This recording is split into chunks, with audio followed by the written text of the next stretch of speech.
Good morning. Welcome back. This is the third part of the discussion. It's within the, I think, third point. I have shared with you the importance of training in relative Bodhichitta yesterday. And today is the part of ultimate Bodhichitta. And this part is actually very unique and very profound, I would say, because this is very much related to teachings that actually you hear or you learn from according to Mahamudra tradition. There are 3 points here to take away.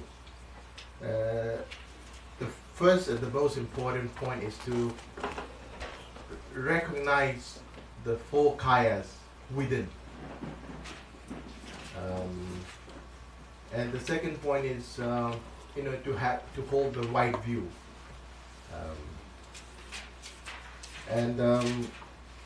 Because this is the most profound protection that we can ever have with us to protect from all kinds of forces such as negative emotions, such as defilement, anger, jealousy, and so forth. And also this part also, it teaches us what is right view.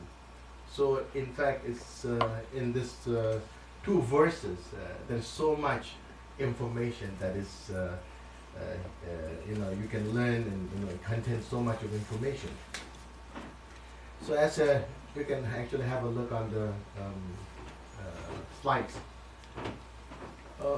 As I mentioned yesterday, as the Buddhists, we are known as an inner explorer. In a way, we are explorer.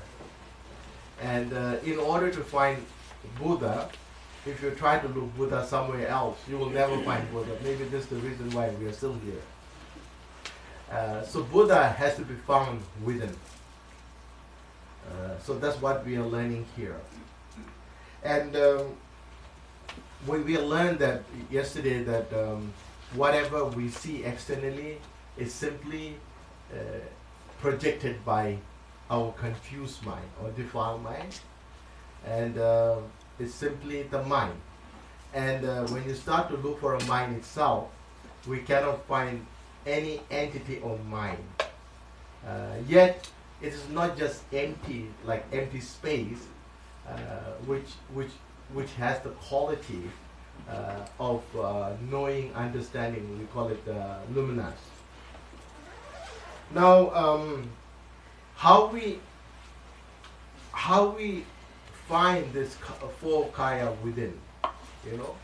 When somebody becomes a Buddha, for when you attain realization, for personal achievement, you acquire the body of Dharmakaya, which also means the body of realization. And in inseparable form, you also have obtained the body of Supavakaya, which is the body of emptiness. And then in order to help others, because Dharmakaya, there is no form. So, we can't see Dharmakaya, and so Buddha cannot help others with Dharmakaya. So Buddha must have a tool to help and liberate others. So therefore, Buddha also acquired at the same time 2 other kinds of body, which is called Sambhogakaya body, the body of joy, which can be only seen by bodhisattvas who are in 10 bhumis, like Taras, levels of Tara, Avalokiteshvara, or like ordinary people like us, we cannot really communicate. So like Tara, we cannot communicate. We cannot talk to like person to person. It's also called body of joy. And finally, there's a body of the Nirmanakaya. It comes in many forms, like Buddha Shakyamuni, And sometimes it comes in the form of breaches, sometimes it comes in the form of animal, sometimes it comes in the forms of trees. So I think if you read stories, life story of many highly accomplished guru, they comes in many forms, not necessarily in the form of man, but it may come in the form of woman, male, female. So it depends what is the requirement. So according to our requirement, the Buddha will show their body in the different forms. Now, as I mentioned, Dharmakaya. So the self nature of whatever, the mind or even like, for instance, illusion. The self nature of illusion is empty, which is Dharmakaya. And it is not just empty, but it is luminous. It's luminous. So it is called Nirmanakaya. And union of these two bodies are called Sambhogakaya. And these three are in inseparable form are known as Subhavakaya. Subhavakaya. So these all kayas are within us. In fact, we are part of a Buddha. We are part of, in fact, we are Buddha. The only difference, as Third Karmapa mentioned also in his one of the teaching based on showing the essence, he said, what is the difference between us and Buddha? There's no difference at all. The only difference is we have not realized this potential, our potential. And Siddhartha, Prince Siddhartha, realized the potential, and he obtained enlightenment. He became a realized being because he recognized this potential and who attained realization. Now, this body of Buddha, of four kayas, there's no origin where it comes from, and there is no proof that where it goes, and then when you look deeply, we cannot find where it resides. Okay, so this is simply called this instruction is known as showing the Buddha within. So even in Mahamudra discussion, there is a teaching that gives us instruction or show us where this four kaya reside in us. Okay, so when you have such deep understanding, and this is the most profound view that you can ever hold, and also, and as is a so this is also one of the most profound protection that you can ever own. I went to Tibet. Of course, I went like many times. Zurmang is in Tibet because the town was Shanghai. So I met one guy, one boy. He came to see me, and Rinpoche asked me, Rinpoche, can I have more protection? From you. He said, when I look at him, he was wearing like amulet, like almost like 20 or 30 of them in his neck. And then I said, why you need so many? You already have them, what you want more? Like almost like 1 kilo on his neck. So what Chikara says is like, when you have such deep understanding of four kinds within you, and this is the most powerful protection and most efficient protection that you can ever own. And also understanding of emptiness itself is the most powerful protection you can ever have. Because we are harmed in many ways because of lack of understanding, and due to all this defilement. Okay? And in order to protect us from all these forces, when you attain realization, when you have a deep understanding of emptiness, and this is the most powerful force that can, nothing can really affect us or hurt us. Therefore, it's so deep and so profound to, to understand and such a meaning of four kayas being with us. And also, I think this is the reason why, yesterday I have, a really good story that, taking one's own life will be very, very the most serious crime or act of non-virtue. Not only because there are so many lives that we support, we are the horse. And if you say strictly in terms of Buddhism, all the kayas, all the Buddhas reside in us. Besides this, when you learn about Pardo, all the 100 deities, in fact, reside in us. Like all the peaceful deities, 42 peaceful deities reside in our heart, and all the 52 wrathful deities reside in our brain. So therefore, all the Buddhas, you are actually, the host of all the Buddhas. So Buddhas, you are the most important apartment. So therefore, it is so important, to recognize this potential, and also it is so important to see that, if you harm yourself, this can be one of the most serious crimes that you are committing. So no matter what, we have to make sure that this doesn't happen. Okay. So this about these verses. Are you clear about this? Yeah, about four kayas so far. Yeah. And if you later, if you are not sure, then I can explain again. And now it is a part of third point where we can transform all the act of non-virtue into the part of enlightenment. This is very unique, which all the Kadampa masters embrace and practice in order to turn all this negative attitude into positive. That's what we have learned yesterday. It is very meaningful, because every day we go through all kinds of situation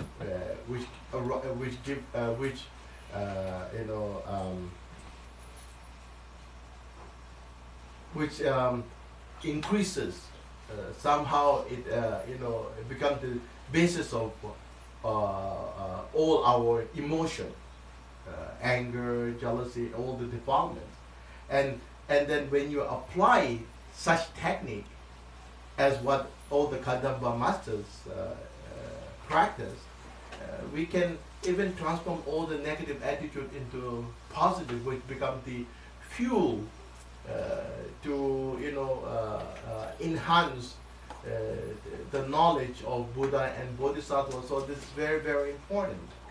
And now there are, I think this part also the methods, the four applications, this is also a very, very important part of the way we can overcome all this misfortune and obstacle. Accumulation is very, very important part, because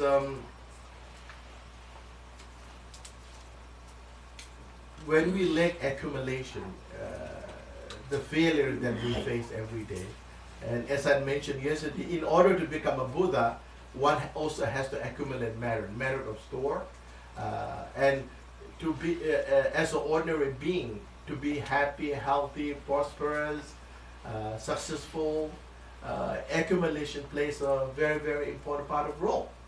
So there are many sources of accumulation, how we cultivate merits.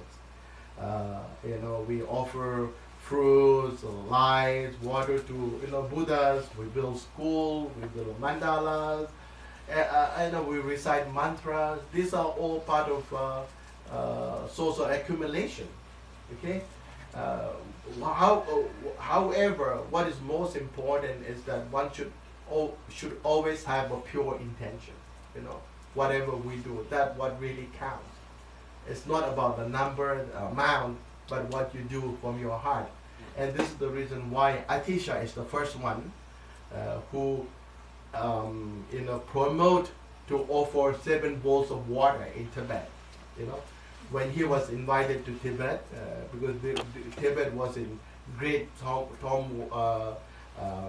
difficult period because of the king called Lang Dharma, who destroyed Buddhism almost to none. Buddhism was almost disappearing from Tibet, and Yeshua, the king, and then many other concerned followers of Buddhists in Tibet invited Atisha to establish Buddhism in Tibet. So he, when he went to Tibet, he observed how people practicing there, and he thought that to begin with anything else, he thought that refuge is one of the most important, which builds up, a solid foundation. So he was always preaching refuge to many Tibetans in Tibet. And then after some time, he started to have, people start calling him. He got a nickname called Refuge Guru.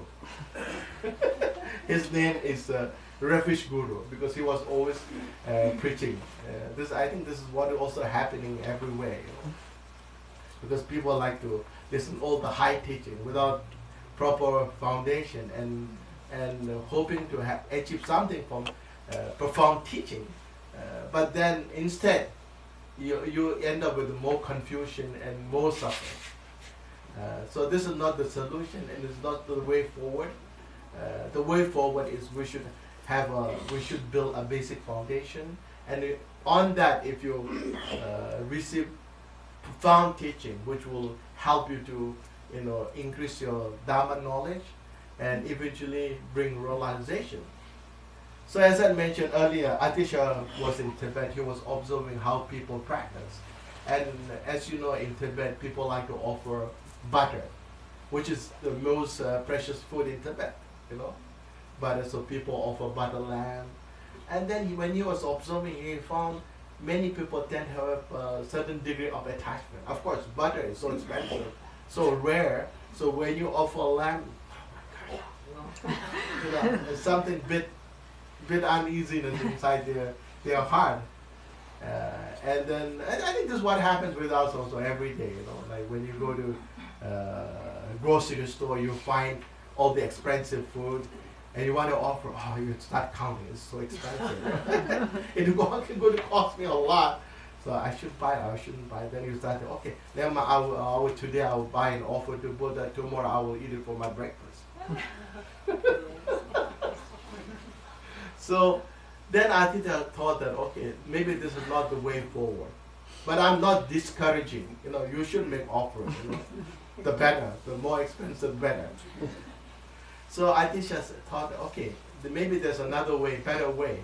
So he thought, okay, water could be the most precious, because there's plenty of water. You can find water everywhere. So when you offer water, you won't have any attachment. You won't feel anything. Because it's worthless. It doesn't cost so much. So when you offer water, there's no attachment. So your offering becomes very pure. So he thought, oh, maybe this is the best thing to do. So he encouraged people to offer water, and that's how they started offering of 7 bowls of water in Tibet. Okay, now the second part is reflect and confess our evil action. Now, it is normal for us to commit crime or act of non-virtue because we are not Buddha. We are not perfect. There's no one is perfect. So we, somehow knowingly or with intention or without intention, we may commit crime. So this is not the big issue, but the issue is if you keep committing again and again, then it's a serious problem. And in Buddhism, strictly in Buddhism, by simply saying, "Oh, I'm sorry, Buddha, I've done something wrong," doesn't work. So what you need to do? So one has to come in, and this is one of the best way to whatever crime that you have committed, to eradicate even the effect of such crime. You know, because if the act of non-virtue, which like the seed, reside in us, we will never find happiness. You know, we will never find happiness. If you hold a fire on your palm, you will never find peace, moment of peace, because it burns your palm. So what you need to do is you have to throw the fire. So similarly, once you commit a crime, one has to eradicate. How we do that? So this is very important. One good thing about the act of non-virtue is if you walk through, we can eradicate. That is the good thing about crime. Even though it brings us pain, but one thing good about crime is we can overcome. So how we do that? There are 4 steps. The first step is power of repentance. One must have a genuine sense of regret. You can say, "I'm sorry, Buddha." It doesn't work. You have to be sorry from your heart. If you say sorry, it doesn't work. One has to be sorry from one's heart. That is first step. Very, very important. Second, power of not repeating the same mistake. One has to commit oneself. Okay, I have done something wrong. I've done something terribly wrong. Now I commit myself. I will not do it again. Okay, so this is very, very important, because if I say, if I, after asking for forgiveness, if you commit again the same mistake, then it's meaningless. So it doesn't help at all. So you must make sure that you don't commit again. The third part is, power of refuge. Of course, as a Buddhist, we ask the support of Triple Jump Buddha Dharma Sangha, and in Tantrayana particularly, we will ask the support of Guru, all the Yidam and Dhammapalas to protect us, give us courage to fight back with all this act of non-virtue. Okay, this is very, very important. And finally,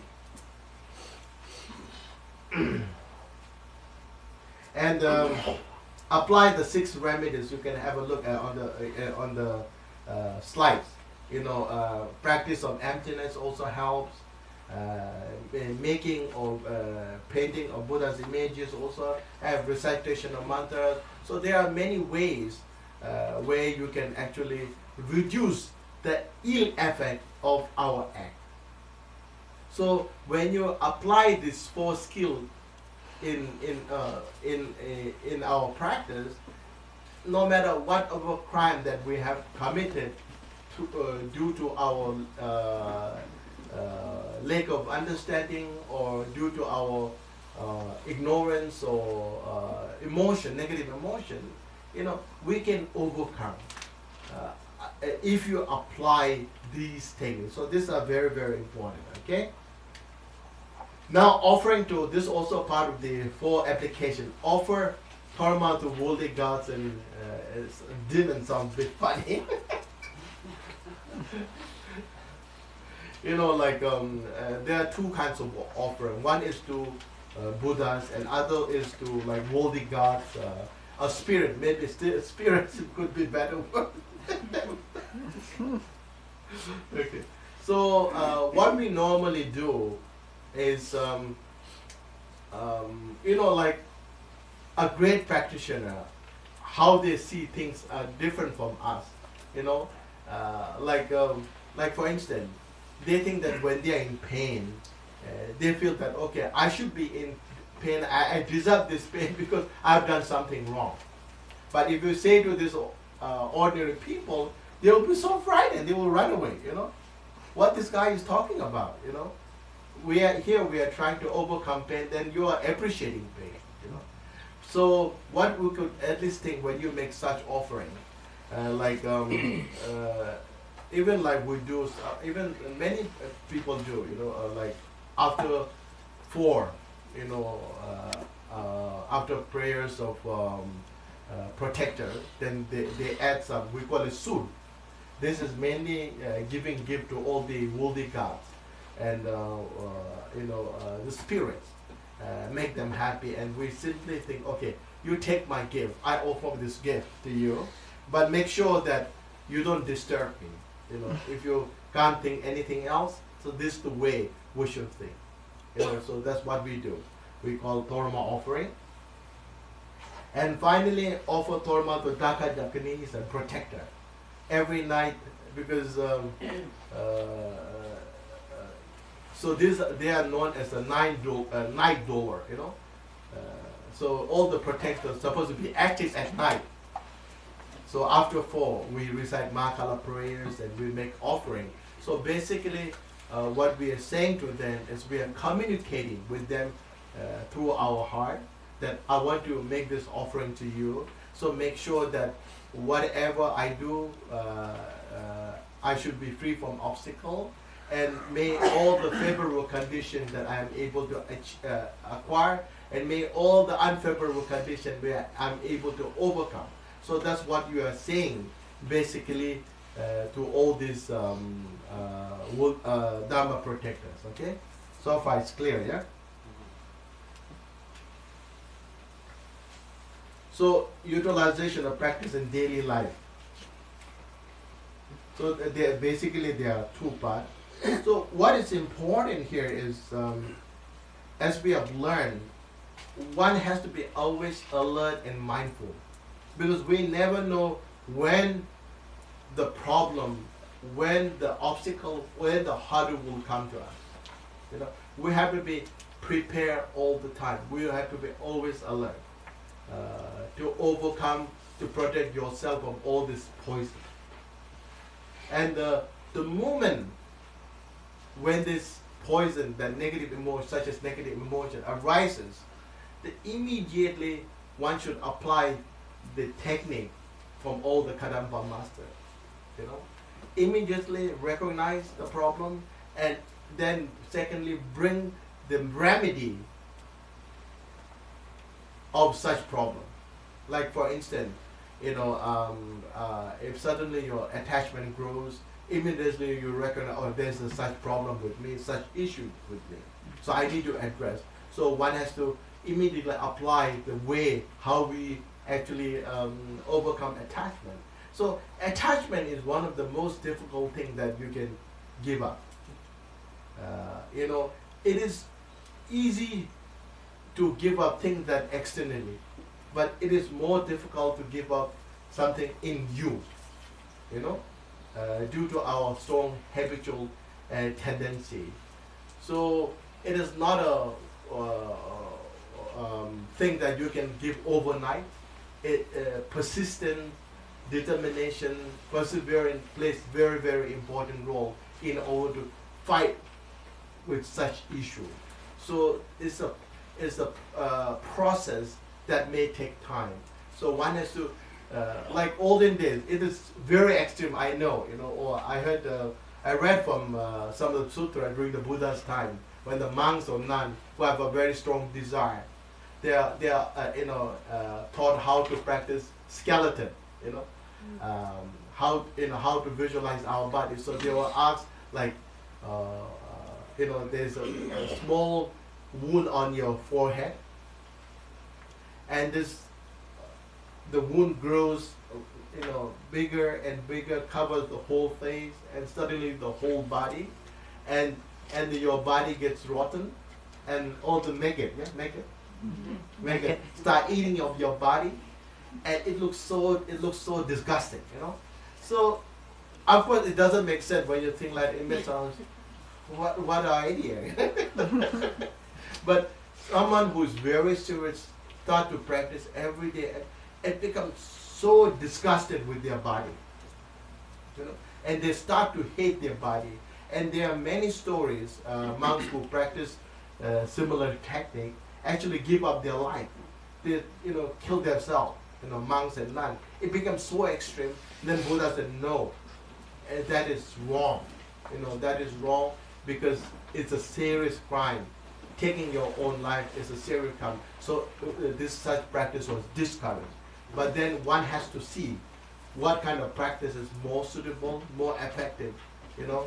So if you find it is more effective, then you should apply, you know. But one has to have proper guidance. Otherwise, any practice could be meaningful or purposeful, but if you do not practice with proper guidance, you may totally misunderstood the whole practice and the way how you practice. So it is.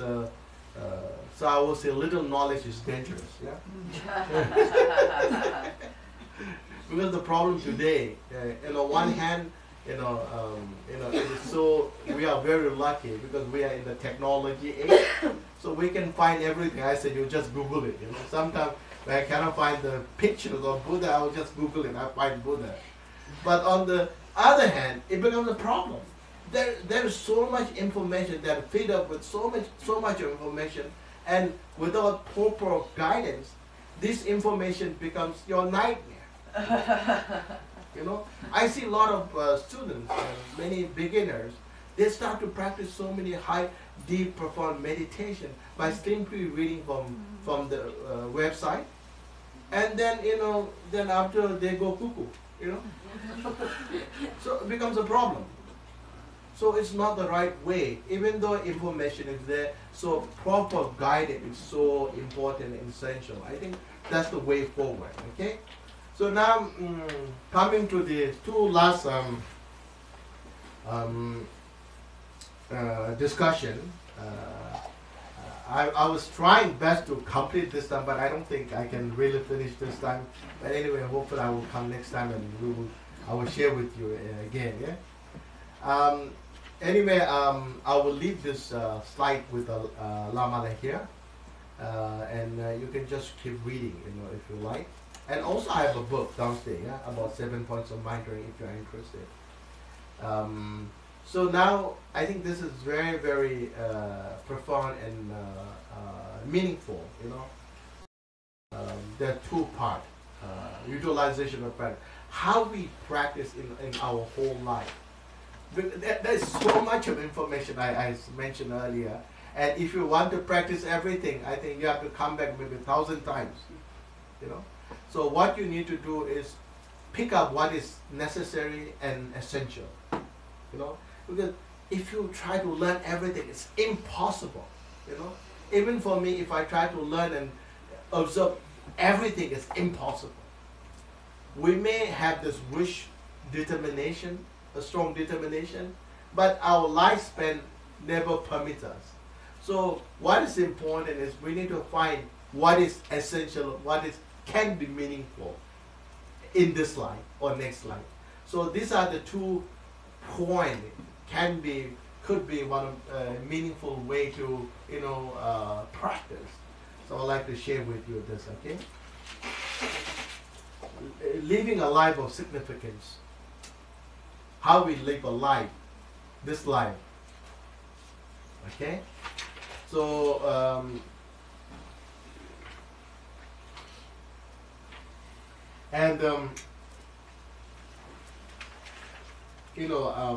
as actually I mentioned yesterday, immune to Dharma. This is the most dangerous.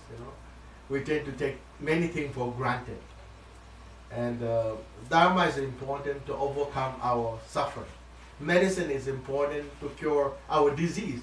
If the medicine becomes a poison, then more or less we have lost all the options. We have lost all the chances. So one cannot immune to Dharma. Okay. So in order to prevent such situation, or in order to strengthen the practice in our life when we are still alive, so these are the power or forces that if you embrace, it will definitely improve your life. Your life becomes more meaningful. So there are 5 forces.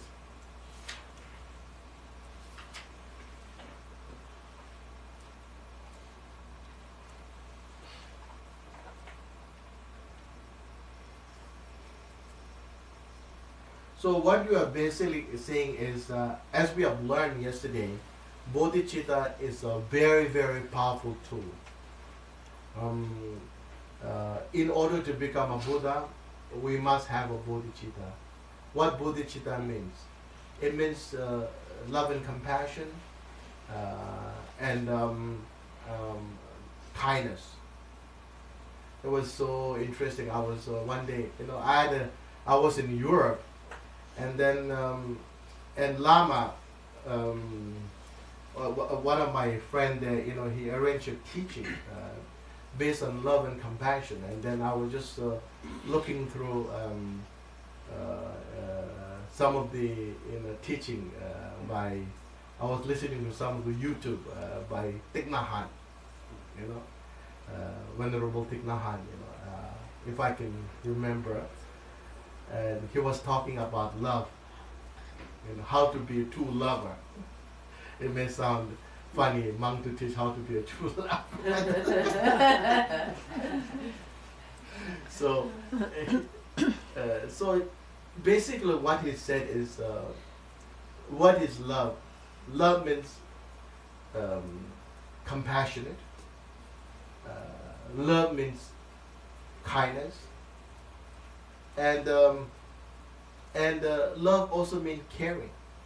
And one part, it was it was like so interesting. He said, if it's true love, then true love, if when you love each other, if the love reduces the suffering of each other, then it's true love. If the love, when you share love, if this love is increasing suffering to each other, so it's not anymore true love. So true love means that it reduces the pain of each other. And he also mentioned that true love means to break down this barrier between you and Buddha, with each other. So what he means is, my problem becomes your problem, and your problem becomes one problem. If my problem is not your problem, then we are not in true love. We have just artificial love. And true love means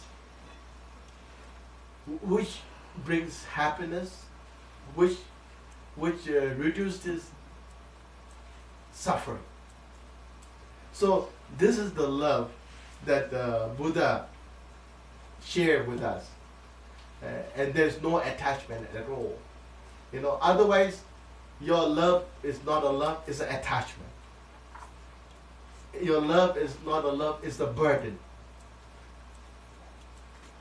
So anyway, maybe you can find the YouTube, you can have a look. So Bodhichitta. Bodhichitta is a tool that, no matter how powerful your karma could be, it can easily destroy not just the source but the effect of karma. Okay? The moment you develop bodhicitta, relative bodhicitta, ultimate bodhicitta will be very, very difficult. Relative Buddha is possible. Relative Buddha, there is engaging bodhicitta and aspirational bodhicitta. So any of this, if you develop, you become a part of Buddha family. Okay, so this is the bodhicitta that you have to try to develop. And the force of intention is,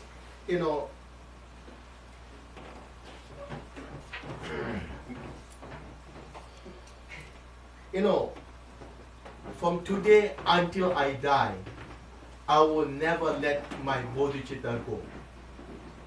My bodhicitta always remain with me.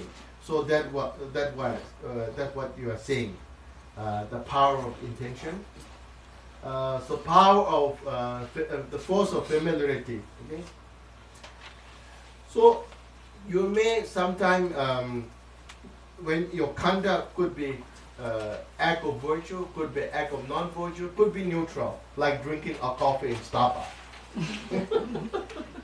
Coffee we're drinking in the Starbucks. What is important is that you make sure your mindfulness and awareness is fully present. You know, many times something goes wrong because we're not mindful enough. Awareness is not there. So make sure that if you are always present with the mindfulness and awareness, no matter where you are, no matter how you sit, you are in meditation. The moment you lose mindfulness and awareness, then you are not more in meditation. You are simply sitting and thinking. You know, so this is very, very important. So again, here again emphasizes never get loose of your bodhicitta, relative bodhicitta, ultimate bodhicitta. One has to be always fully present. Make sure that your bodhicitta is always with you. This is very, very important. And in order, the third point is called the force of virtue seed. No matter what happens, no matter what happens, in order to progress and flourish or enhance your bodhicitta, one should never have a time frame. So, which means, of course, as I mentioned yesterday, when you practice, meditation, one should have a time frame. Then, otherwise, dullness and agitation will arise, and you are never able to sit in meditation perfectly. These are the two main obstacle or hurdle that you face when you practice meditation: agitation or dullness. Of course, there are many others, but simply these are the two which always distracts your practice of meditation. Okay? So you have to make sure there should be no time to practice Dharma. This is the problem with us. We tend to have always time frame. Anything to do with Dharma, when you practice half an hour, so enough today. It's enough more than half an hour. If I practice 1 hour, I may become a Buddha. So I worry so much, so half an hour should be enough. So we tend to have a time frame. Other than practice, we have no time frame. When you chit-chat with a friend, there's no time frame. When you go to shopping, there's no time frame. When you play a game, no time frame. There's no time frame at all, basically. But the moment comes to practice, we always set a time frame. So this shouldn't be the case. Practice as much, but at the same time, one has to be wise and skillful. Doesn't mean that you have to practice until you are totally knocked out. That's what I don't mean that. That's what I'm not saying. One should practice as long as one's physically, mentally possible. One should not go beyond this. Otherwise, it becomes a part of suffering.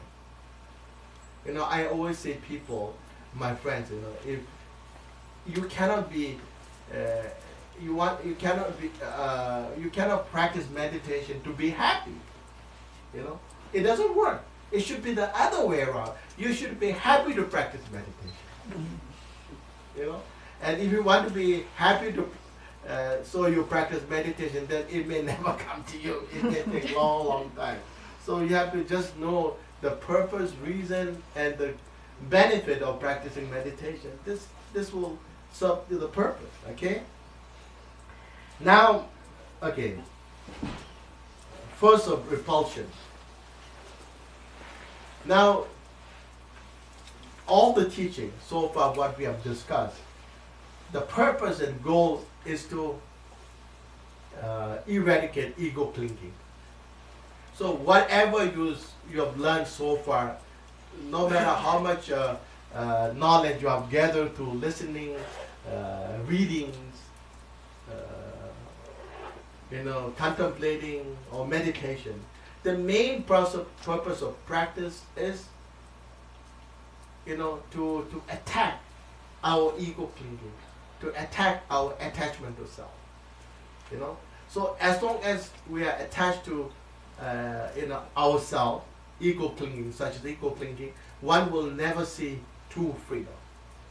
Okay? So therefore, yesterday I said, even you may live in the free society, but most of the time we are imprisoned by our own negative emotions.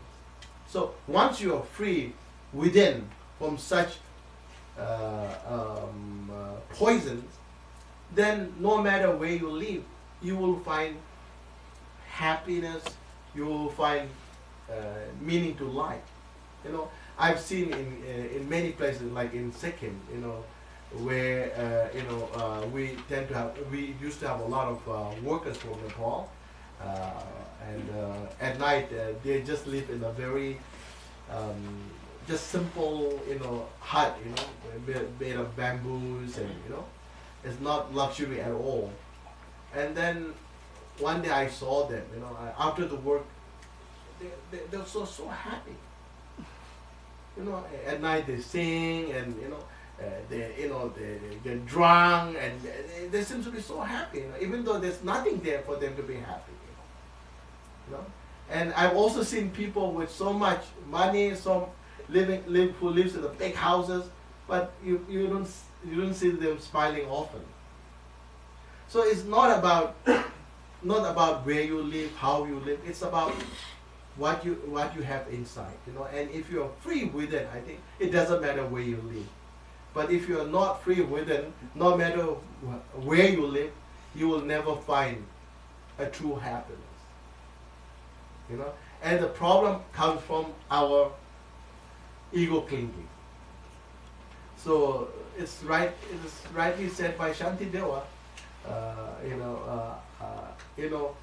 Attachment to itself is the ghost, and why you want to nurture our ghost, you know, and this is the ghost that brings us so much downfall. So whatever practice we have, whatever the power you have, you know, you should fight with ego clinging. So that's what this means. And the moment you are free from ego clinging, you are a free man or free woman. Okay? The force of aspiration. So you know, every prayer, like in big ceremonies, normally also we make a lot of aspiration of prayer. You know, sometimes we may wonder how this works. You know how this works. But there are many stories. You know, we make aspirational prayer like many of the nirvanas, many pure land. It's all creation of our good karma, and the pure aspirational prayer by all the Buddha and Bodhisattvas. You know, so if you say who created this pure land, it's with our merits and the aspirational prayer of all the Buddha and Bodhisattvas. Therefore, we have all this pure land. So from now on, we have to always make this aspirational prayer, and it depends on the individual, as Buddha said, that if you have a selfish motivation, then everything comes true. You know, sometimes many things that you cannot scientifically prove. There are many things we can prove. You know, there are many things we have to believe in scientists because they can come up with a lot of reason and theory. You know, but many things it goes beyond scientific proof. Like for instance, scientists cannot prove there's a tomorrow. Can any scientist can prove there's a tomorrow? You know? Can you prove tomorrow? You can't prove tomorrow. But one has to simply somehow believe there's tomorrow. And for Buddhists it's normal. I was yesterday, today I'm here, tomorrow I'll be somewhere else. So sometimes, you know, I keep hearing people, why you believe in next life? Because nobody has seen, nobody has come back from next life. It is true in the fact that nobody has come back from next life, you know, and we don't know how this next life exists. It makes sense. But in this case, then how can you even believe tomorrow? Then if you do not believe tomorrow, why you prepare everything for tomorrow? You know, our life just ended now. Then, you know, we shouldn't be worrying anything about tomorrow, but we prepare for tomorrow. Oh, tomorrow I need to go to work. So sometimes there's no logic, probably, you know, it doesn't make sense, but sometimes we have to simply believe because it's going to happen. Something like tomorrow. Okay? So, what kind of aspirational prayer that we are making? What you're saying here is, only me, I may able to liberate all sentient beings. From now on, until I become a Buddha, even in my dream, I will never abandon Bodhichitta. And most importantly, whatever adverse condition that I face in my life, with the blessings, with the prayers, with my practice, that I'm able to transform into the path of enlightenment. So I think this is very, very good, very, very important, and this is the way we should move forward, because there's no shortage of hurdle that we face every day, and when you do not apply, then what can you do? Or you just go through all the hurdles, or give up totally. But somehow we are so lucky because there's such technique. We can make all this act of non-virtue in the act of virtue by just simply applying the technique of all the Kadampas Guru. So it is very, very important. So this is how we should prepare ourselves. And these are the technique, these are the point that if you can bring into your life, then I think you can see a lot of changes. So this is, I think one thing good about the 7 points of mind training is it's not about something you learn, but you are able to bring in your life. I think when I observe, many times we are not able to make progress in our life in terms of Dharma is because there's a vast difference between what we learn and how we live a life. So in other words, we need to merge. Actually, how you live your life should be the spiritual life. We cannot learn Dharma and live it there, and when you live a life, you live a different life. So this is the wrong way to live. So to live a meaningful life, whatever you learn from the Dharma, one has to try to apply in our daily life. So if you are able to do that, even drinking simple coffee can be meaningful. Like for instance, I know maybe many of you drink everyday coffee before you go to office. So when you drink a coffee, you go, okay, Buddha, let me overcome my thirst. When I'm strong, I'm going to help others. So your drinking coffee becomes more meaningful than just the drinking of coffee. It's not just overcoming your thirst, but now you have even simple act can be so profound. And when you walk, each step you make a move, you should, okay, I'm moving forward to help others. I'm moving forward to become a Buddha for all. So when you have such attitude, so whatever you do every day becomes a part of practice. That's what Melarapa said. He never learned about Buddhism. He said, but he sees his life as a text. So this is how we should be. So this way, then you will see so much progress in your life. Otherwise, if practice remains in the textbook, remains in the in your notebook, then it's not going to help.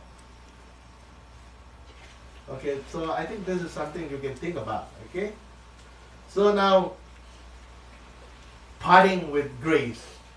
It may sound not so auspicious, but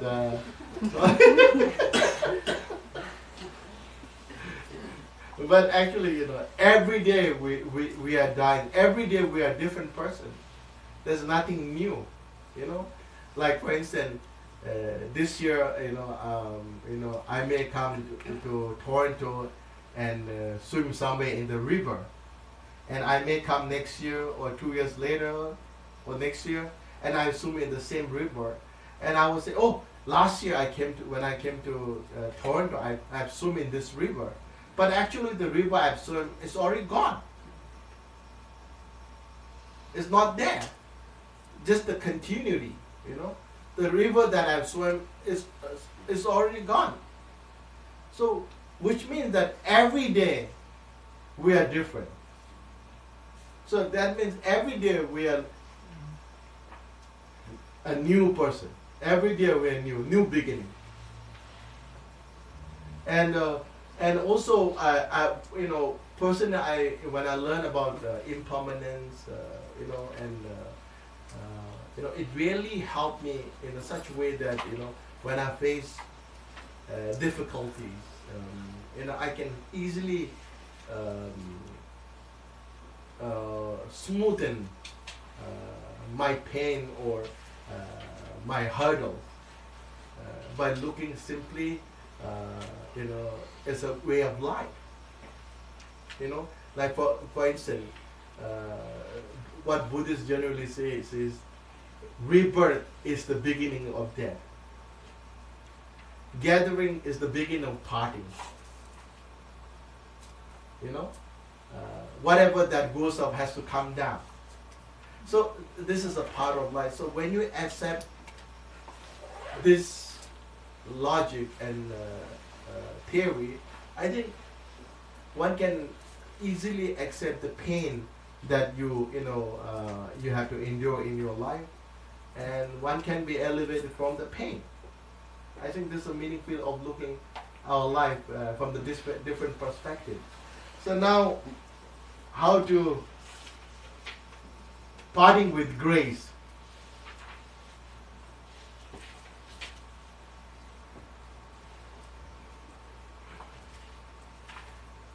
White sea. It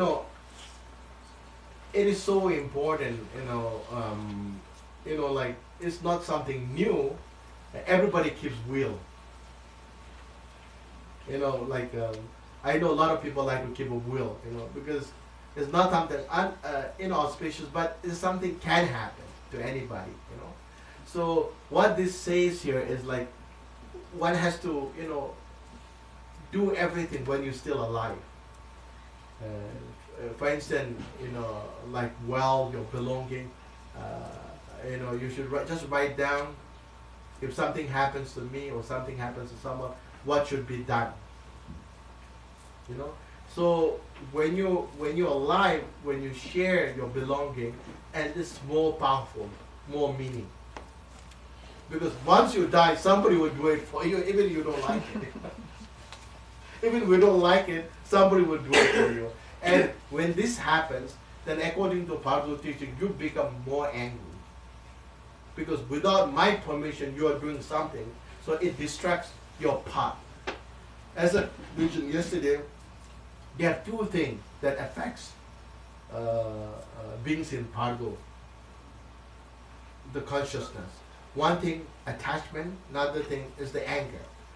This is one of the reasons why, especially people who die in wars, become more difficult to find the right way. Someone who dies with anger becomes harder to find the right path, the right way. So we have to make sure that when time comes, yourself, ourselves, we have to make sure that we shouldn't have attachment to anything, we shouldn't have anger to anybody, and always think about the practice that we learn.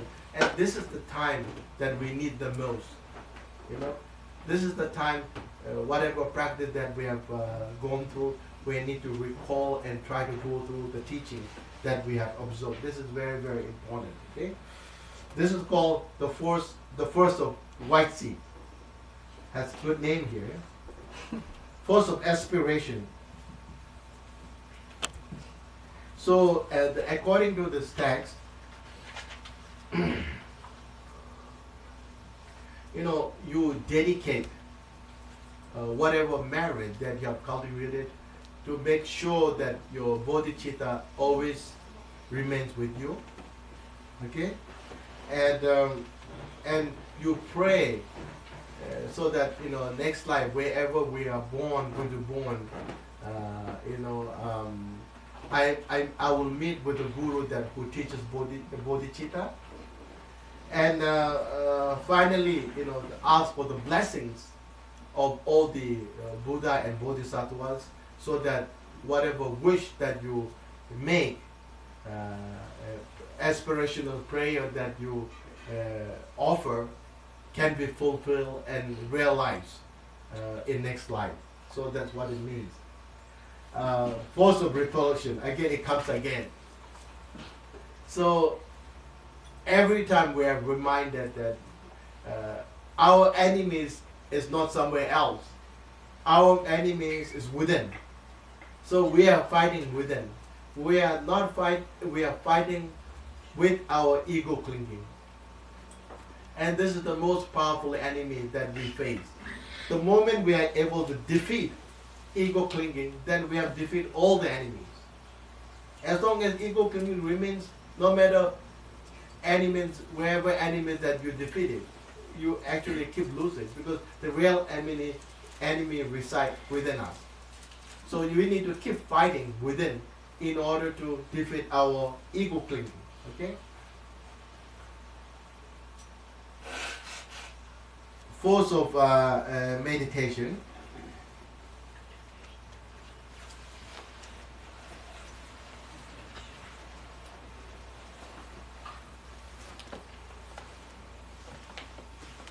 So now, until I die, now during the pardo, now and the moment before death, in pardo and next life, you should keep praying that your bodhicitta never pass away from you. So bodhicitta always remain inside me. So that's what we're saying. Okay. So now we are coming to the final form, which is also very, very important. Power of familiarity. So now what happens is, if the person is well practiced, then the person does not have to go through all the pardo stages. The moment comes, instantly you sit in meditation and you recognize, you remain in luminosity. Just what we have discussed yesterday.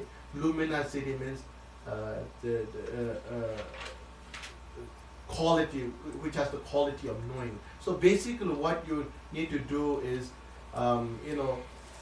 you recall all your practices. Like everything is projected in mind. Mind itself is empty. If we can reside in such nature, definitely you will realize, attain realization. So as I mentioned yesterday, mind is empty. The essence of mind is empty.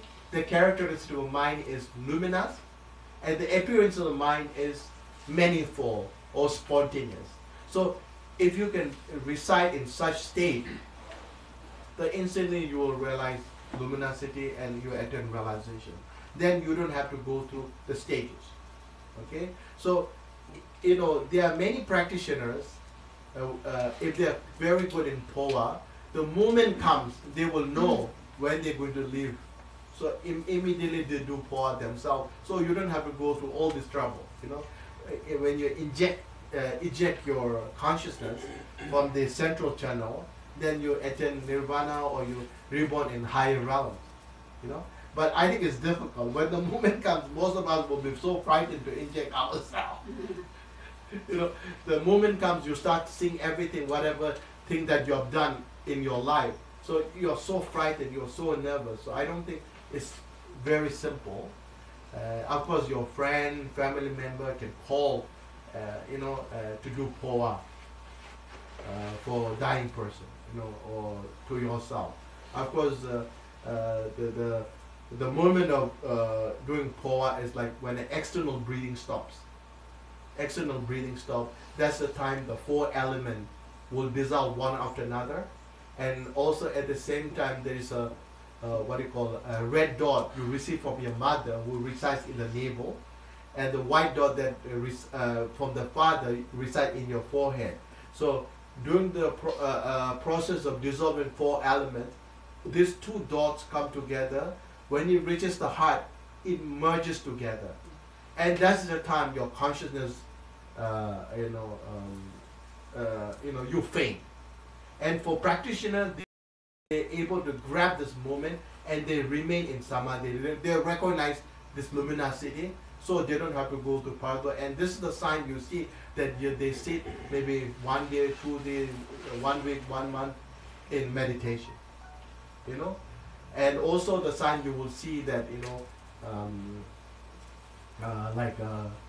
rainbows, you know, you may smell fragrances, you may hear a sound of Damaru and bell, not a Michael Jackson.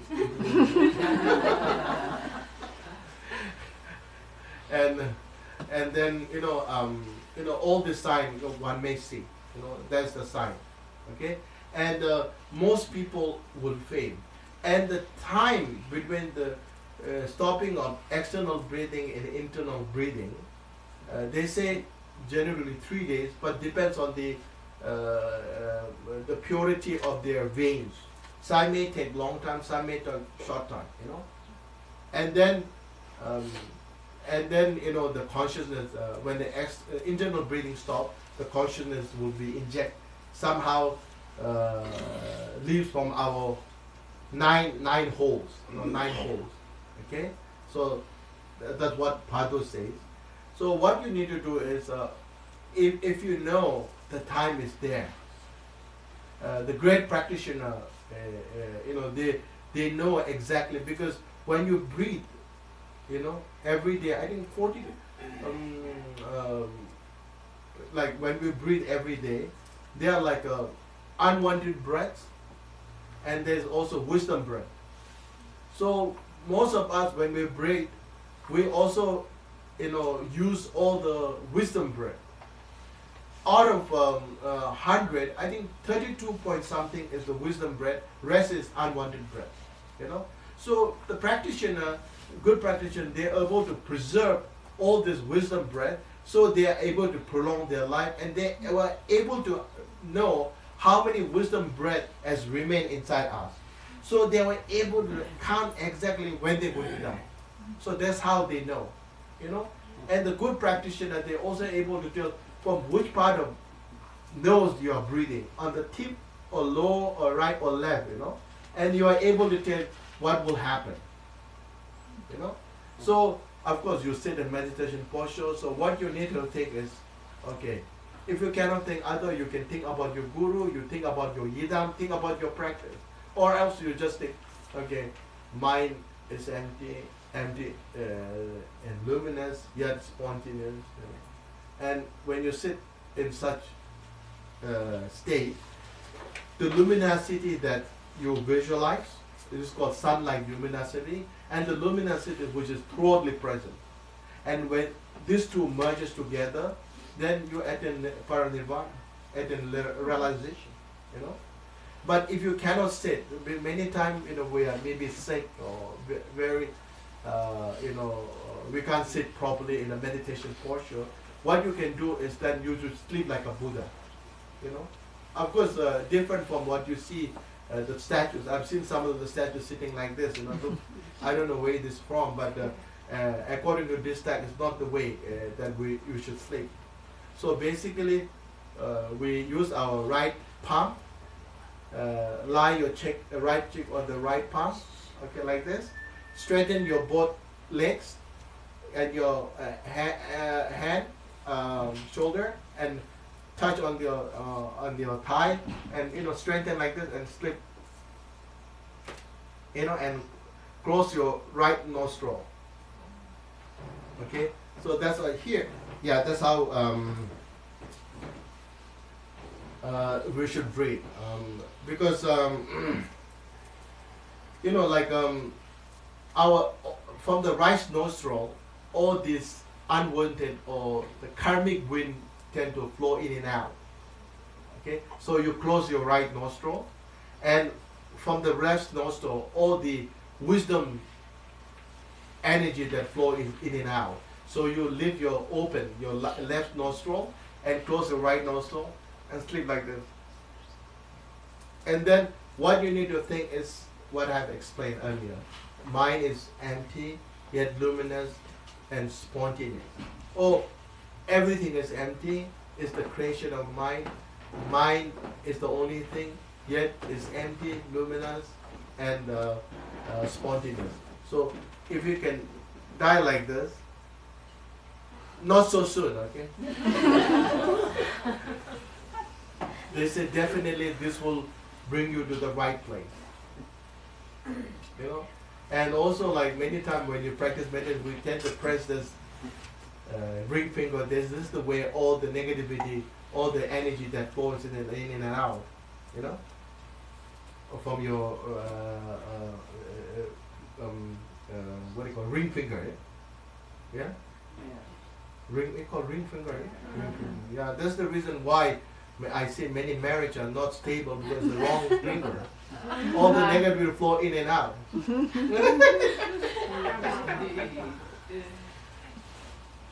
So that's how, you know, how you practice, and you know, there's just the information. You know, information. You know, like you may not take it. How to say? In the negative sense. Because there's something we should learn. You know, every time when you take a plane, they will say, "Oh, something happened. You must use oxygen." You know, pull that thing and put it in your nose. You must wear this, you know, life. What do you call that? Life jacket. Yeah, life jacket. Or you must do that. Every time they say that, you know, as if that we're going to die. But that's, you know, so it helps. So when you learn, you know, such techniques, such discussion, so it you know, it brings such a awareness in you. So you are prepared most of the time. So in a way, it is very meaningful. So as a Buddhist, we have to be prepared 24 hours a day, because we don't know when it's going to die. I've seen a lot of people dying, you know, while they're speaking, you know, while they're eating food. And while they are laughing, you know, so we don't know where we will be, you know. So any situation, you know, arises, we are well prepared. But most importantly, you know, so far what we have learned from yesterday today, one has to apply all the teachings, the technique that we learned yesterday. Particularly yesterday, I mentioned there are 3 steps to turn all the adverse condition into part of enlightenment. Like for instance, whatever that comes to you, that I take, may all others be free from such problem that I'm having now, and you know, and second step, may, you know, may I take, may I take all the problems of others, and others will be free from such problem, and until I become, they become a Buddha, you know, they should never have such problem like me. So I will take this, you know, the problems or such the anger, jealous of all others, you know. So when you have such attitude, such way, way of thinking, so you are able to change all the thought, act of non-virtue. In the act of virtue, you are able to transform all this into, you know, more meaningful. And this is the practice, something we can do it every day, and make sure that every day, you know, we are not shortage of all this poison.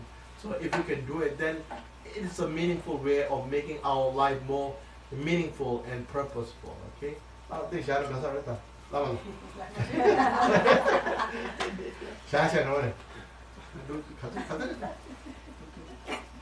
So I'd like to leave it here. Thank you so much. I really enjoyed being with you. So we have a few minutes. If you have any questions, please let me know. Okay? Huh? We get a 7-line branch, the prayer, the 7-line branch prayer. Where do we find? I think Is in the book. The book, yeah. Oh, okay. Yeah. You can. I think. Yeah, no, you can get any. Chazo wada, chujin shawada, yesu yera, this is the prayer. You can pray. Yeah. Or there are many others, you know, like practice of meditation, practice of emptiness, you know, practice of recitation of mantras, sutras. So there are so many ways you can practice. Yeah.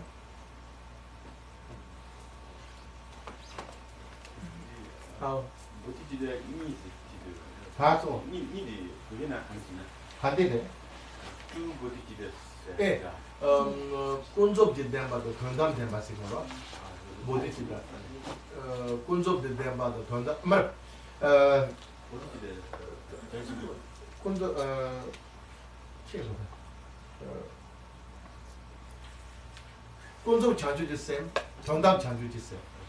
근데 꾼접 자주지 쌤 되라야 이어래. 죽쌤 담면 쌤 쌤.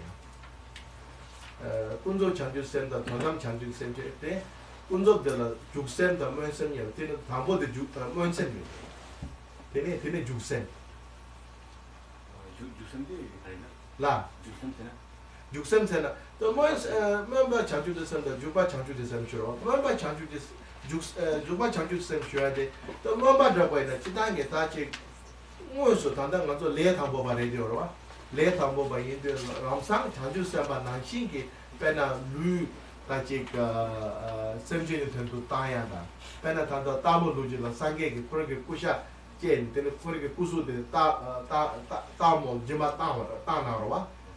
대낭시 제동 말와 이날 쌤나 당에 제 쌤진들도 동화통 등에 마음받아도 탐지 쪽 토바쇼 대도 탐지는 게 팬도 팬 토바쇼 삼바지고와 대낭시 삼록하고들 무슨 생거 죽선생인데 딱 무슨 다티 존 무슨 라랭따리 하지 거와 별로 죽선쇼 아니 돈남디 셰어기 돈담생인데 단단 간저 레터 보면 사탕보 말레파도 하람 돈담 자주 쓰는 줄을 제통 말했어도 진짜 렘보 동보서 코르숨 쓰는 거라 배나 간도 단다라고 차샤바이나 땡하게 다 인지 공비요 인지 검사들 다 된주이 다 되는 뒤 받아라 즉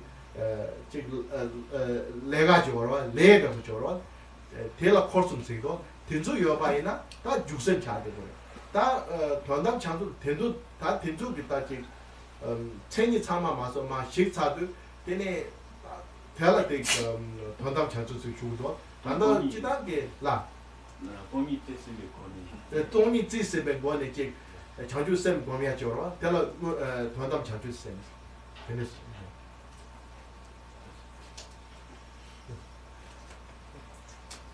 What is the wisdom breath? Oh, sorry. The wisdom breath. We call it Yishijilo. You know, the more, you know, it explains in deep meaning. So it's called wisdom bread. We call it Yishijilo. This is the bread that nurtures our body, brings realization, prolongs our life. And people who are able to, like practitioner, when they're able to channel all the wisdom energy, preserve and channel into central channel, they attain realization. But ordinary breathing, you know, it doesn't help to attain realization. So there's a way of counting. By third karma, but I think you can also find detail in many other things. Basically, like when someone goes to 3 years retreat, they learn in the retreat. We call it Yishijulung and Lelung, and there are many kinds.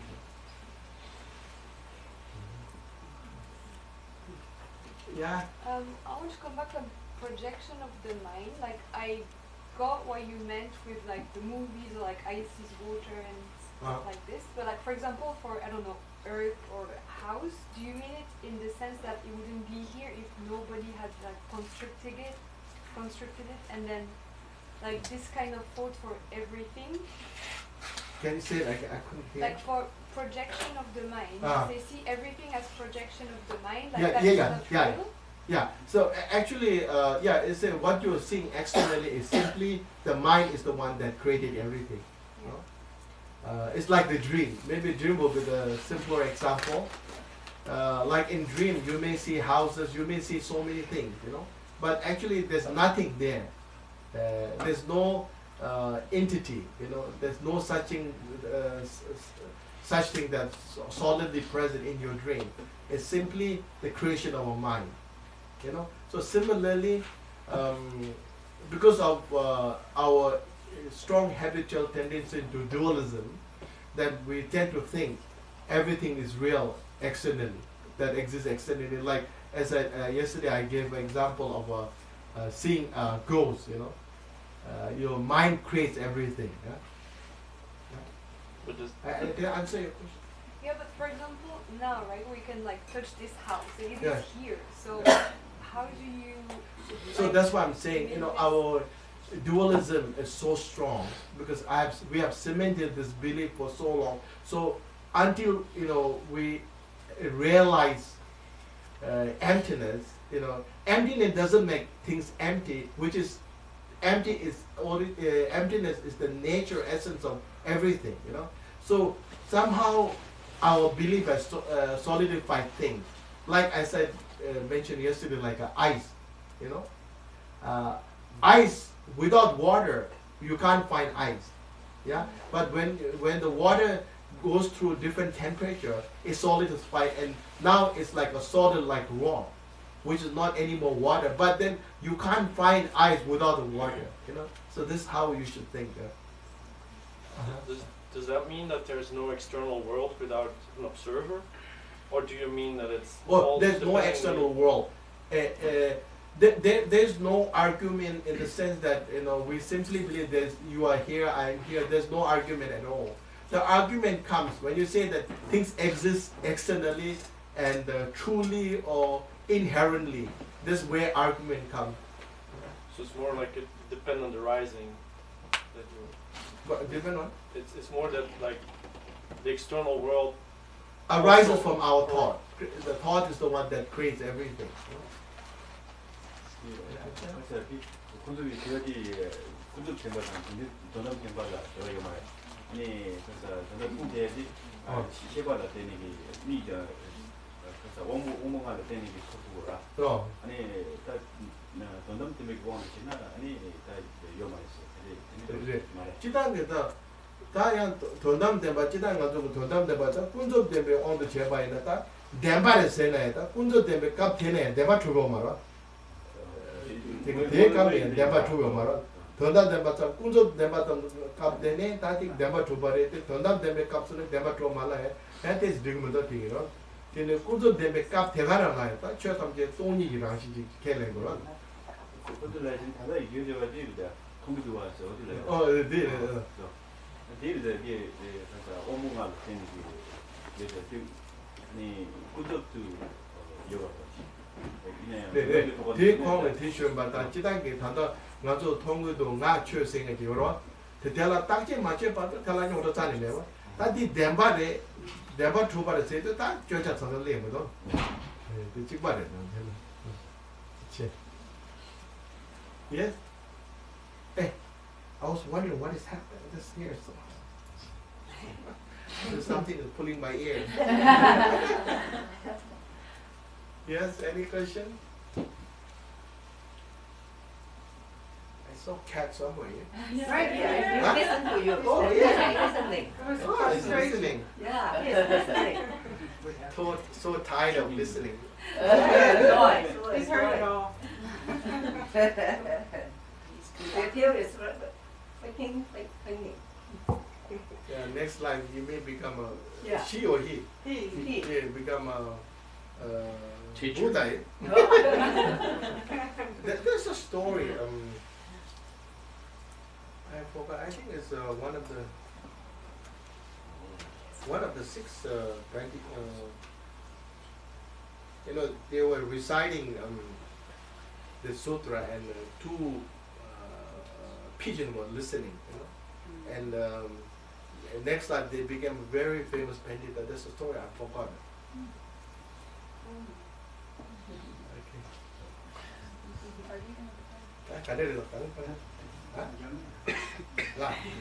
Any question?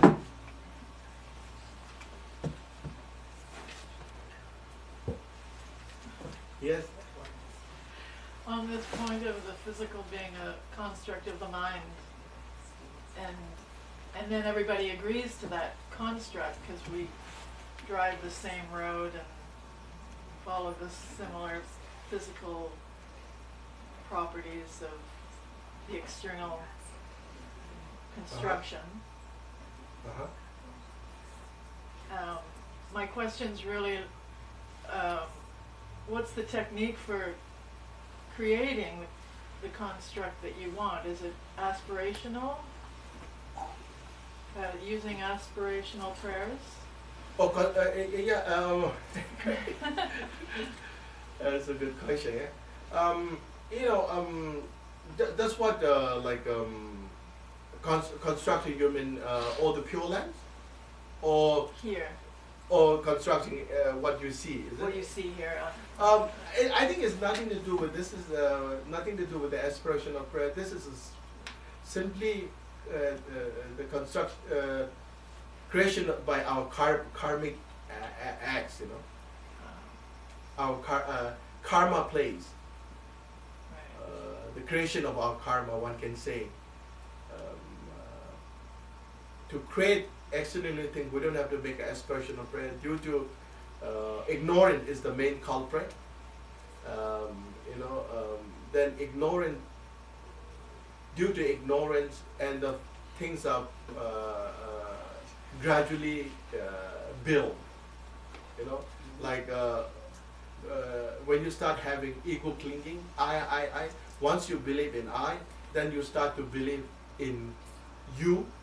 You know, and then with this everything builds up. It's also called interdependent. Interdependent. When you label something as a right, and then what happens is you also create a space for left. So then you start building everything depending on each other. So basically, it proves that nothing has the essence of true existence. So dependent means nothing, it exists by itself. It's all dependent. Independent, yeah. This is one of the strongest logic that in Madhyamika we use, like Tendelship Rigpa, So everything is dependent, which is also a way to prove everything is impermanence. And also, in essence, it's empty. Why we say someone beautiful? Because there's someone ugly. Why you call someone tall? Because there's someone short. So all interdependent. So there is no actually so-called independent. All dependent. But if the external world is a construct by the mind, then why is it the same for everybody? Why does everybody see the CN Tower here? Why don't I see the Eiffel Tower here? So there's a karma called collective karma. Collective karma and individual karma. Collective karma means we have all collective karma. So we are in the human realm. So we see everything what humans see. Like for instance, Nagarjuna said that in the human realm we see water as a water, and the beings in God realm they will see as a nectar, and then the beings in hungry ghost realm see as something like pus and blood and this thing, and the beings in hell realm see as a volcanic flow. But then it proves that water has to be there. La? Then does it prove that water has to be there because the water seems like water is there and can be seen by God as well as and then the in the Holy Ghost realm, right? So it looks like the water exists. Or does it prove that way or No. It doesn't mean exist. What you're saying. Okay. In terms of relative truth, there's no argument at all. Like we go on with our life. I think all the argument comes when you start to believe something as real.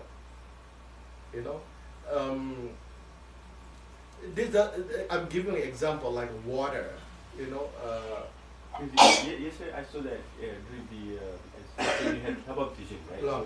So in that it's mentioned that the Mongol group, he went to heaven and asked Buddha to come back to human being because it's easier for the gods to come. Gods can come to the human being, but human cannot go to the God's realm. So when they come, maybe they are seeing the waters as something like to see. Is it like that? Or when they come? No, is it like that? Or because otherwise it kind of proves that water is always existing. No.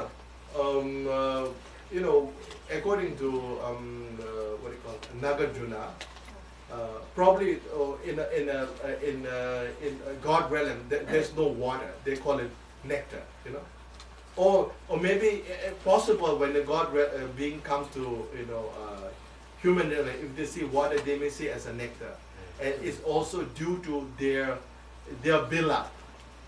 And their karmic component is different from us, different from us. And what you mentioned is we call it collective karma. Like in Bhagavad explains, beings in Bhagavad, they are candidate for many different realms. We all end up in Bhagavad. Some being from God realm, maybe in the particle, some being from hell realm, also candidate of hell realm and God realm, human realm, all in particle. So beings in the God realm, who candidate of God realm, they are able to see each other. But the beings in the human realm, candidate for human realm, cannot see the being candidate for the God realm. Even in particle? That's what particle is. Yeah. Pardon. So, related to that, other than karma, is there an explanation why a schizophrenic person or an autistic person would see reality different, even though they're in the human realm? Even in good human realm, there could be many different, and this is always something to do with the their karmic efforts. So one may see different, but they are part of human realm. And even human realm, we have many different thinking. And not everybody thinks the same way. Yes. So this is also something to do with the karma. Something to do with the karma. Okay. Karma, and also maybe also how this karma has built up our body, different function. Their function may be differently from normal other people. Yeah. So, maybe unusual, unanswerable question. You are said to be an emanation of Tiloka. Do you have any particular memory or connection? Oh, I don't have anything. Connection or Good question, but I will answer. just curious. But I definitely believe maybe I have this. Maybe I have, how shall I put it, a blessing of Telopa, so that I'm able to practice the teaching practiced by Telopa, I belong, a part of Zurmang Rinpoche is a part of Karma Kaju. Karma Kaju has two sub-schools, one is called Nyendo and Zurmang. And from Vajradhara,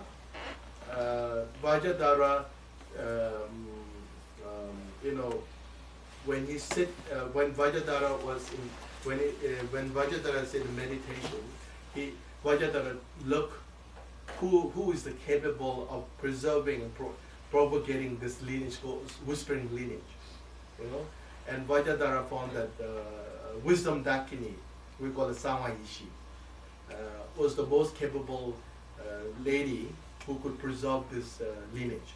So Vajradhara transmitted this whispering lineage to Dakini, wisdom Dakini. And wisdom Dakini was holding this lineage for many eons or years. And wisdom Dakini tried to find out who is the person who could propagate this lineage to human realm to benefit others, And then, then when Wisdom Dakini visited Earth and she looked for a people, a candidate, he, and he met Telopa. Telopa means who live a life, who make oil. Tea is a seed, flowers in mixed oil. Yeah, and he met Telopa, and she told Telopa, I have a teaching. Do you want to receive? Immediately Telopa said, I want. So the auspicious sign was established, and Telopa traveled to Odayana, the place called Gendolai Tulaka, where Wisdom Dakini reside, and he was able to go through without any fear. There are so many. There are like 3 circles. The Dakinis, different protectors were protecting this palace, and received this teaching from Wisdom Dakini. And then Telopa said, now I want to go to the human realm to benefit my students. Naropa, there are many others. And then when he left, Wisdom Dakini flew into the sky, and without body, the teaching kept coming, spontaneously. So this is called Lumi Ishiji Chokur. Lumi Ishiji Chokur. So Dakini without body, but then the Dharma sound keep coming in the space, and then Telopa brought this lineage, and then give to Telopa Naro Marpa, and then I think Naropa, until Naropa, and Naropa said that after 13 generation, Yanglon ne Jupa Chuksumpa, after 13 generation, for my disciple, after 13 generation, I will come as a human body, in a human body. So when you come to Marpa Mela, Thapo Rinpoche until 5th Kamapa is exactly 13 generation. And then when Tumas met 5th Kamapa, he saw, this long story, he saw Kamapa as a true emanation of Manjushri, and Kamapa saw Tumas Rinchen as a true emanation of Telopa. So after 3 meetings, and Kamapa gave this teaching to Tumas saying that, you are the one of Telopa, and this is the one that belongs to you. So I've done my duty. So you are the one who have to propagate this lineage. So he gave this teaching to Tumas Rinchen. This is the time that Zurmang was established, which is like 14th century. Now close to 700 years. And he pointed out that you should go to Eastern Tibet, where is the mandala, where there's a mandala of Chakra Sambhava, and then you should establish this lineage, and it will help so many people. So he traveled down to Eastern Tibet, a place called Suma, like Shojong Trungpa Rinpoche is from Suma. So when Thomas, there are many stories, I'm just shortening, too long. And then he said they had a very special prayers, and he asked his Kempo to offer flowers everywhere. And the Kempo went to offer flowers and came back, and he said, where you offer, this flower? And he said, I offer everywhere, but one side I offer the most, Sur, one area, Sur. So that's how the name Zurmang was given. And that time, 2 months ago, Rinpoche offered 4 tormas, 4 direction, and the 4th spring it came out. And even today, we're using the same spring in Zurmang for drinking water. And this is the lineage that mainly, actually is the main teaching of Kama Kamsang, and now mainly concentrating in Zurmang tradition. And this is the lineage that I'm propagating. So I mentioned about the book yesterday, it's a part of this discussion. So like in Asia, I already started to teach Ngondo. So whoever done Ngondo, so will introduce to this teaching. Then I'm also working for Western students for 1 year retreat, because it takes 3 years.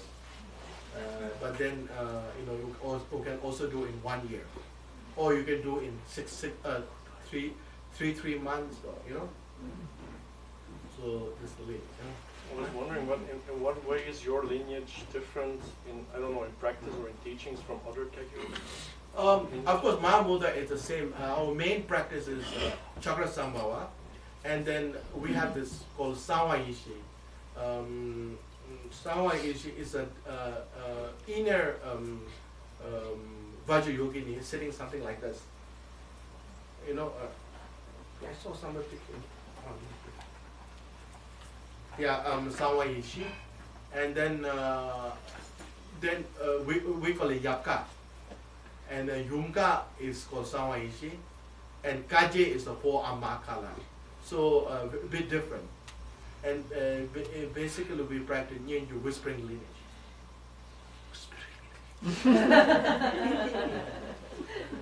Huh? You already mentioned this, but I'm not sure I understood. So once somebody goes into Bardo, then I understand that they, because of their still initial or strong connections to relatives, they often can see their relatives arguing or happy or something. But also other, let's say somebody, a neighbor died at the same time, and the neighbor is in the Bardo. So if they both have a tendency to be reborn as humans, for example, they see each other at that time too? It's a good question, but difficult to say. Because Bardo is not a small place. You know, it's so vast. It's like a drop of water in the ocean. You don't know where, but it's possible. Nothing is impossible. You may meet, you know, but the problem is you may not recognize also. You may recognize also. You know, possible. But if they do, they see that person or that. You know, beings for candidate for the same realm, they will see each other. But in what form already? Like his previous life form or? You know, it's a good question, but they don't have a. They may able to show the same form. You know, they don't have a physical body, but they have a mental body. And some of the teaching mentioned that Bardo beings are so powerful, even they are able to show the different body to the relatives or friends who are still alive.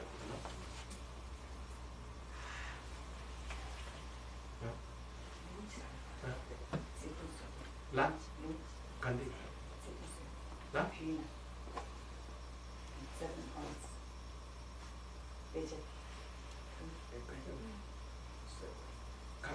지금 소대 나서 지금 근데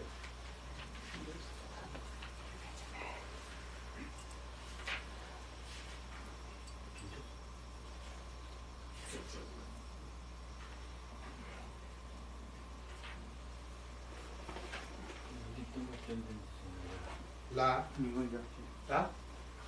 创造我的最理想的耶稣也能不接受。野外众生大概就是他们就做被抢救，全部对了，就是。